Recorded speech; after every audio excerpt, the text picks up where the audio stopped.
mayor has no idea what's going on, but I'm sure he knows right now. Cheryl, we're going to interrupt you for a moment to show this.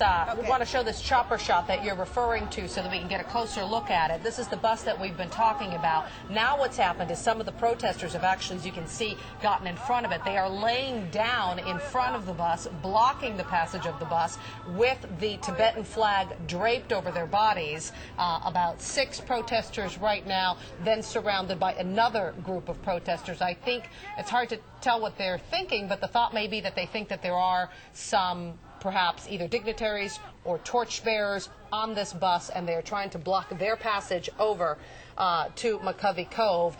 We don't know that there are any torchbearers in there, but this may be what the protesters at this point are thinking. And what's interesting to note, if you're looking at this live shot right now, is that you don't see any cops around, no police, no DOG, no Fed, no state police. Cheryl and Diane, we see them right now, but Cheryl and Diane, what is the police force, what's the police presence down there at McCovey Cove? Well, the police presence here is huge. So you have them lined all the way along McCovey Cove and along 3rd Street. So I saw them marching 2 by 2 down in this area. So there's a huge police presence here. As you're seeing the videotape, we just got a monitor and we're seeing someone being carried away here, and there's activity in that location where our chopper is. But right now they're starting to chant where we are now, holding the Chinese flag.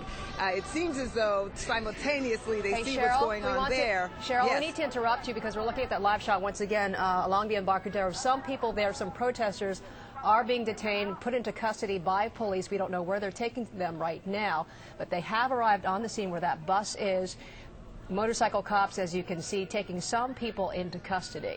This is a good opportunity to bring in police officer, retired officer Nelson Lum. He is our tactical expert today, retired with the San Francisco Police Department. He is in our San Francisco Bureau, kind of helping us out today, explaining to us what police may be thinking and how they're supposed to be acting. Thank you so much for being with us, Officer Lum. Do you have a monitor there? Can you see what's happening? Yes, I can. Okay, can you give us a little bit of insight from your 29 years of service on the department, what the tact is right now? Well, basically, when the demonstrators block the bus and keep it from being able to move, they have violated the law. And so the officer generally would give them a verbal warning prior to actually making the arrest. Obviously, the goal is to keep the traffic flowing so that whenever the torch starts to move, that they would be able to move down their whatever the predetermined route. Now, I imagine you keep in contact with some of your colleagues from the police department, even though you're retired. What kind of police presence is out there today, and is it enough in your estimation? To my knowledge, the San Francisco Police Department has mobilized just about all available personnel for this particular event. And based on what I've seen so far, they do have adequate personnel. And if necessary, they can always enact what we call mutual aid, which means they can call upon adjacent agencies to assist. Walk us through what's happening here right now. Where are they going to take these protesters? Usually there is a predetermined area where we will take all the arrestees, whereupon they will be processed, and then usually a citation will be given, and then they will be released.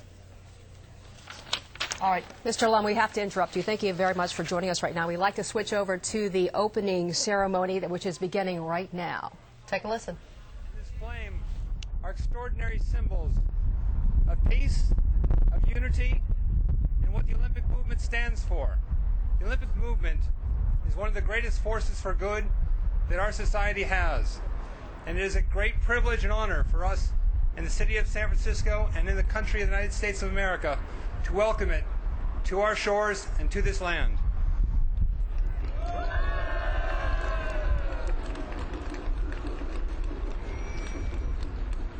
The torch is poised to travel through the historic streets of San Francisco. Obviously, you've been hearing some boos as he introduces himself. This is once again Norman Bellingham from the USOC. Let's listen in once again.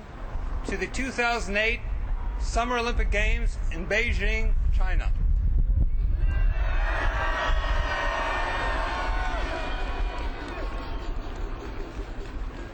The Summer Games in China that we are anticipating to take place in 4 months' time will will be one of the grandest sporting events of our lifetime. The Beijing Organizing Committee and the nation of China itself have worked tirelessly for years to prepare for this grand event, and we look forward to it, and we are embracing their people and this torch as a symbol of all that the movement can be and what it represents.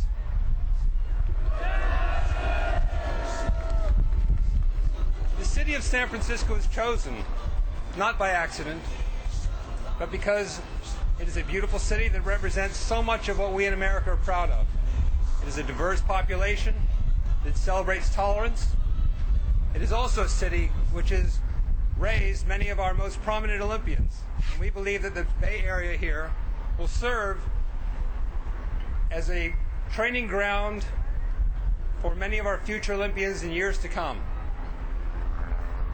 We'd like to thank the Beijing Organizing Committee and their Vice President, Mr. Zhang Xiaoyu, for honoring us with their presence and for bringing the torch to us all the way from the classic Olympic site of Olympia in Greece. We'd also like to thank the City of San Francisco for so graciously hosting us, as well as the Honorable Mayor, Gavin Newsom, for their tireless efforts in bringing us all together as we see that the is torch Norman Bellingham along from its the route here. USOC getting a not so welcome from the crowd. There's some boos, some cheers, although he's saying that the USOC is welcome here in San Francisco. We've got NBC 11's Diane Dwyer right there at McCovey Cove for the opening ceremonies. Diane, we understand you have some information about the torch runners. Yes, actually, some of the torch runners did arrive here just about 15 minutes ago. We have some bands going on at the same time here as well. The torch runners arrived a little while ago, so it looks like at least some of the torch runners will start here. How they're going to get over to the ferry building and the Embarcadero, we're not sure yet. There is some discussion that they may go by boat. There is a police boat here, and there is a huge police presence in the water as well as on the ground. But my guess is that the gentleman who's talking right now from the International Olympic Committee, he may introduce next Peter Ueberroth, the head of the U.S. Olympic Committee, and then go from there. And there are some torch bearers here getting ready to go. They're being very careful and very protective. In fact, if you look at the stage behind me, the torch runners are actually on the other side, sort of protected even from our cameras at this point. The security is extremely high here. You've seen those pictures of the protests just a few blocks away from here. Clearly, many of the police officers are here trying to make sure that this area at least stays secure during this opening ceremony. That's what we've got right now. In fact, now we see, if you can see over to our other side here, some of the torch runners are being escorted out. A few of them, we've got 3 or 4 of them being escorted out, but my understanding is there are a few still behind the stage waiting to get started there. So again, it's changing constantly, but right here it's very secure and very calm actually. Very